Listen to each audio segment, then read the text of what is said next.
I'm Blue, welcome back to my channel, and I'm here with my May wrap-up.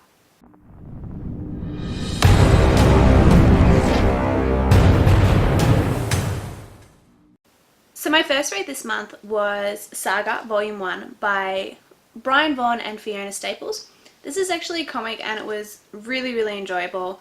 I saw it all over Bookstagram and I had to get it, and I'm so glad I did. It was my first 5-star read of the month.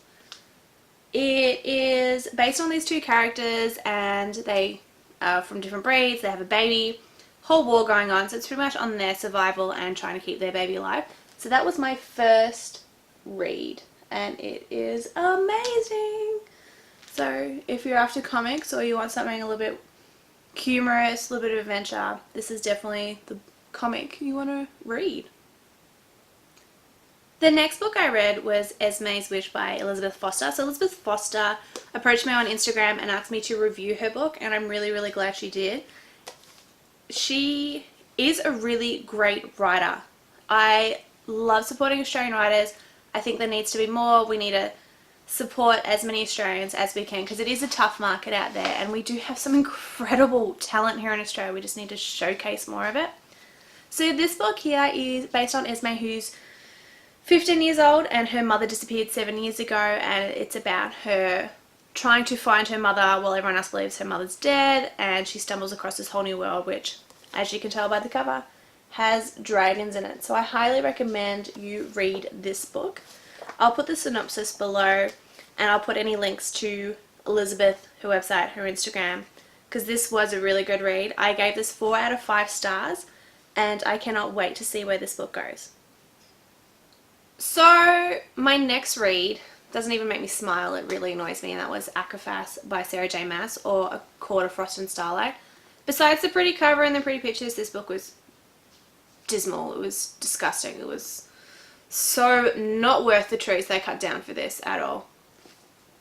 I've done a review previously. I don't really want to talk about this book anymore.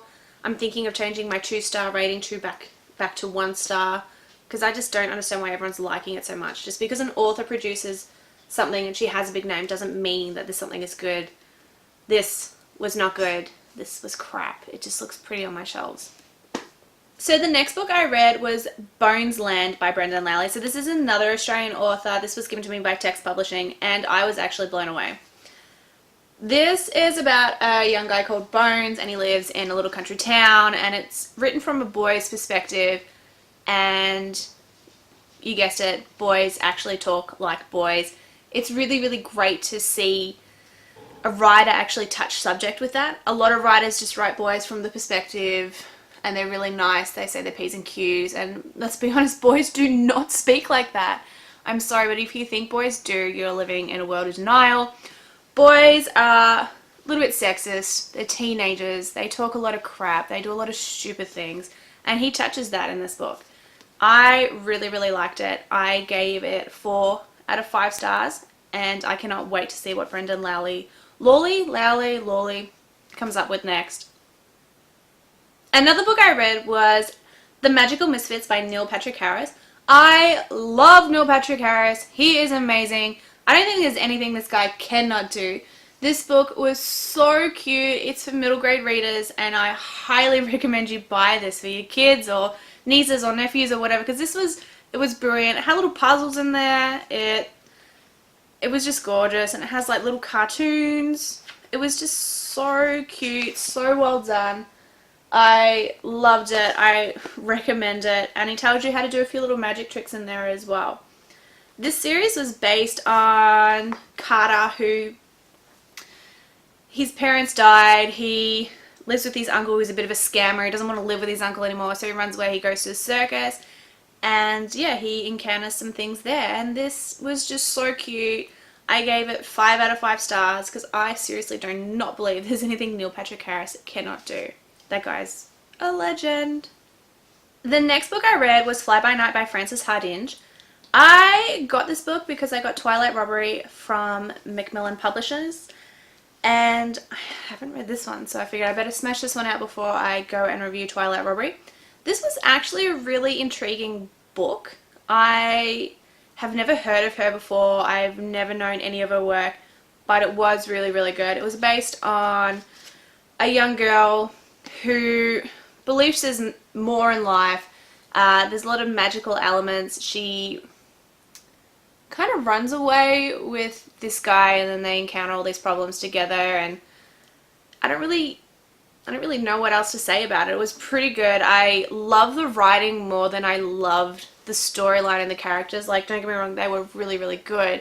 But I just think her writing had something that I've never seen before in the market. It was beautiful. It flowed so smoothly.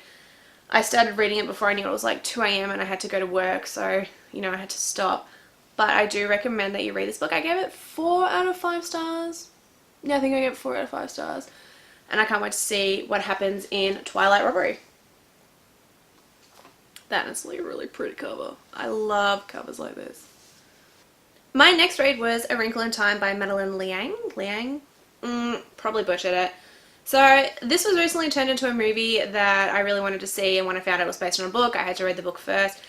After finishing this book, I kind of don't want to go see the movie. It wasn't horrible. It was just so slow and so boring, and it took so long to get anywhere. There wasn't a lot of action. There was a lot of talking points, a lot of talking and not really anything else.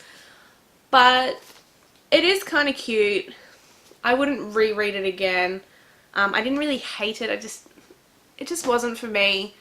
So it's based on these 3 characters, Charles, Meg, and their friend Calvin, who go on an adventure to find their missing father, and yeah, they obviously encounter a wrinkle in time and go somewhere else. As far as it being a classic though, I do kind of like the classical aspect. I appreciate the writing all the time. I needed more from it.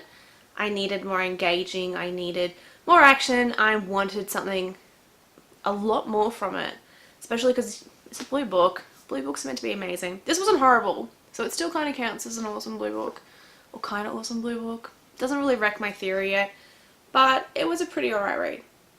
I think I gave it 3 out of 5 stars. So yeah, not terrible, but wouldn't reread it. No, not again. So I have this theory that blue books are awesome. I live by that theory. That theory pretty much based all of my blue books on my bookcase, and I have found the first blue book that I hated. So before I tell you about the book, question: do I throw it out and pretend that it doesn't exist so that way my blue book rule stands? Or do I acknowledge that this is the first ever blue book that sucks? I don't know. So this is Chaos of the Stars by Kirsten White. So she is a pretty well-known writer. I've read a few of her other works. Nothing that springs to mind right now because it's on the spot. But this book was based on Isadora, who is the daughter of 2 Egyptian gods. And some bad things are about to happen, so she goes to America to hide and makes new friends and everything like that, and discovers, you know, a world of technology and stuff like that. I thought this was the most dreadful book I have ever read in my entire life. Actually, no. ACOFAS was really, really bad. This is just a little bit better than ACOFAS because it has Egyptian gods in it. Where do I start with this rant?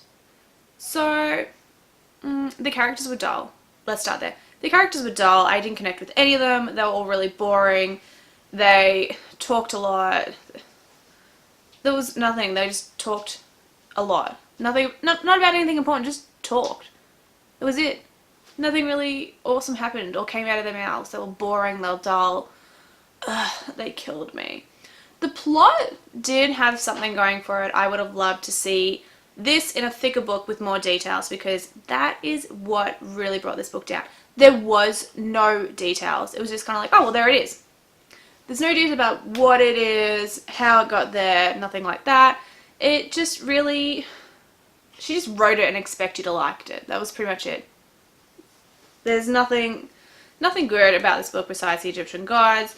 And there's even like little, I'm going to call them briefs. I guess you could call them briefs. So here's one. It's like a little paragraph before the chapter starts.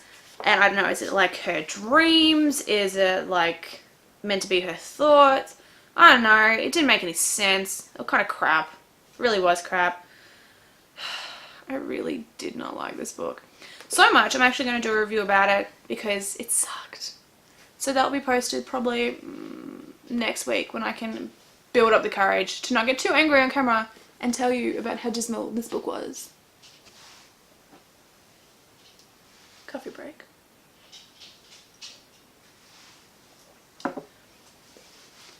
How awesome is my Frankie mug? He's so cute. I love Frankenstein. So the last book I read this month was Ash Princess by Laura Sebastian. So I did this on a buddy reads with Chantel and Tegan, and I gave it 4 stars. It starts off really slow. So it was about 100 pages in. I was just not really feeling it. I was going to just put it away, never read it for like a couple of years until I got bored. But it turned around and got pretty good, so I ended up giving it a 4 out of 5 stars. So it's based on this girl Theo who was a princess before her home country got invaded, and now she's kind of kept as like the king's, I'm going to say pet, but it's not really like a pet. She's just treated like a peasant. He makes her wear this ash crown that crumbles all down her when they do, I don't know, ball things and gatherings and things that royalty do that none of us peasants get to experience. I really liked the writing style. I think the first maybe 150 pages needed to be like re-edited. There was a lot of talking. Again, stop talking so much. I don't want to hear about your thoughts. I want to see some action. But it pulled through in the end. I really, really liked it. And it's going to be a sequel, so I can't wait to see what happens in the next one and how awesome the next cover is going to be, because this is really, really cute. I really like it. I actually kind of want a crown like that. Maybe not on fire or made of ash, but you know, something like that. I think that'd be really cool. Just saying, putting it out there. So this is my May wrap up. I only read 9 books, which is very disappointing in myself. Like, I'm very disappointed in myself. I usually read about like between 15 to 20. I had a lot of crap reads this month. Like Chaos of Stars, Wrinkle of Time, ACOFAS. Ugh. So crap. But the highlights for me was Saga Volume 1 and Bones Land. I keep switching the S around, don't know why.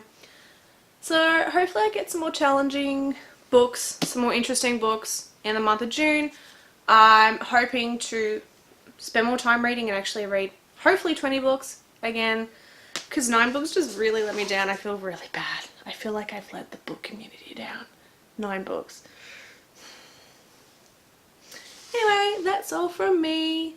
If you kind of like me ranting or talking or, I don't know, like something, don't forget to subscribe. Bye.